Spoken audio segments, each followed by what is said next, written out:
probably there's about three key takeaways that stood out to me right off of the top. The first is about, of the 283 DAFs that we were tracking, which was about 80% of all of the data, and we can speak to that in just a moment. The top 10 controlled the majority of the, or accounted for the majority of the disbursements.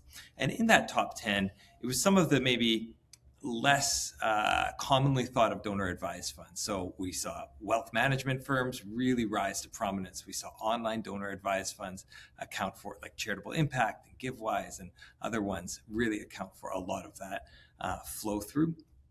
So that would be the first one, that it was wealth management firms and religious-based DAFs or faith-based DAFs really seemed to take rise. The other one, perhaps not maybe so surprising to some, but we saw that wealth was really concentrated in these geographic hubs like BC and Ontario, not necessarily so equitably spread across the country. And that, isn't maybe too surprising.